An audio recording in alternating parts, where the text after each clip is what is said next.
또한 중등, 고등, 더 나아가 사회의 어느 한 구성원이 되었을 때 여러 가지 맞닥뜨리는 변수들에서 나 자신을 이해하고 표현하고 설득하고 내가 머무는 공간이 그 어디든 그 안에서 관계 맺는 사람들과 풍부한 화법과 문체, 더 나아가 나만의 언어로 내 색깔을 창조해 나가는 그 과정에서 성장하는 자신의 모습에 희열도 느낄 수 있게 된다. 모국어 습득에 문제가 생긴다 함은 이렇듯 굉장히 예민하고 중요한 이야기들을 내포하고 있다. 그리고 마지막 네 번째, 잘못된 선택은 아이에겐 트라우마가 될 수도 있다. 학기가 끝나갈 즈음 어느 날 7세 반의 민재가 수업 중 바지에 소변을 실수했다. 원이 발칵 뒤집어졌다. 4세 어린 친구들도 잘 하지 않는 실수. 무슨 일이었을까?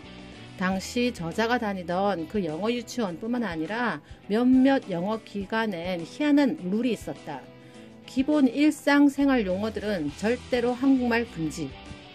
영어로 묻는다거나 영어로 허락을 얻어야 하는 몇몇 기본 질문들을 정해놓고 영어로 하지 않을 시엔 들어주지 않는다거나 아예 못 들은 채 하는 미리 정해놓은 규칙이었다. 가령 발표하기 위해 손을 든다던가 아침에 처음 하는 인사라든가 수업 중 목이 마르면 물 좀 주세요 라는 등등.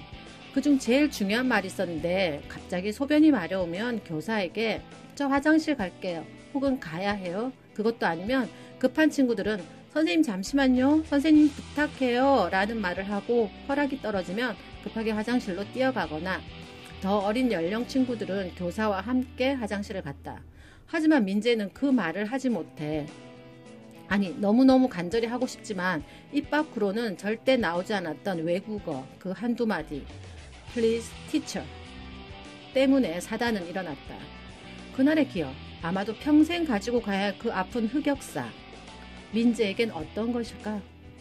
담임의 말로는 영어 유치원 오기 전에 다니던 일반 유치원에서는 말도 많고 비교적 명랑해서 부모님들은 별 걱정 없이 적응하리라고 생각하셨다고 했다. 그래서 아이가 가기 싫다고 해도 계속 가다 보면 적응이 될 거라며 아이를 설득하고 등 떠밀다시피 해서 계속 등원시켰다고 한다.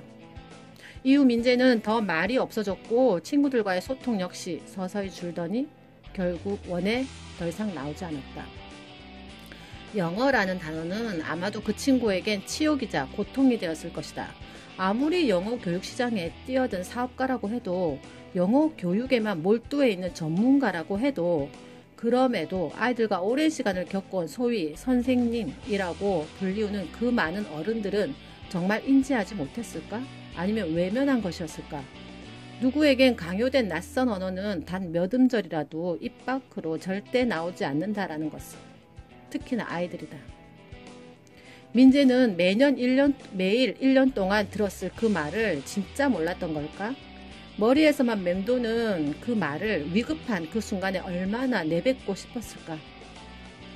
어쩌면 그리도 영어 잘하기를 열렬히 소망하는 민재의 엄마 아빠보다 민재가 더 원했을지도 모른다. 더 간절했을지도 모른다. 내 아이가 원하지 않는 조기 영어 학습은 습득이 아니라 그 배척의 시작이 될 수도 있다. 반감과 불안 그리고 주눅의 대상이 될 수도 있다. 당장 구글을 열고 서점의 문을 열고 들어가 우리나라 영어 교육에 관련된 언어학자들 아동심리연구원들이 지금 뭐라고 이야기를 하고 있는지 들어보자. 나만 믿고 따라오라는 카리스마 넘치는 원장님의 말씀 말고 귀에 쏙쏙 들어오는 영어 명문기관 커리큘럼 속이지 말고 진짜 전문가들의 이야기에 귀를 기울일 때다. 다음에 영어 유치원의 그 룰은 폐지되었다. 알고 보니 민재 말고도 여러 아이들이 이상 증세에 시달리고 있었다. 다행이다. 하지만 10년이 훌쩍 넘은 지금 수많은 민재들은 오늘도 입 꽉 다물고 있지만 부모님들은 여전히 보내신다. 거기 보내면 아이가 영어로 말을 하기 시작한다네. 203호의 첫째가 영어 말하기 대회 1등 먹었잖아. 효민이는 영어 일기를 쓰기 시작한다는데. 대기 신청자엔 오늘도 많은 대한민국의 민재들이 줄을 서 있다. 영어 유치원 한 곳이 개원할 때마다 주변 아동신경과 환자들의 줄도 함께 늘어난다는 이야기는 소문이 아니다. 지금 2019년 실제 상황이다. 우리 아이 영어 유치원 다시 한번 잘 꼼꼼히 알아보시고 보내시면 좋겠다라는 간절한 바람으로 제17장 매진합니다.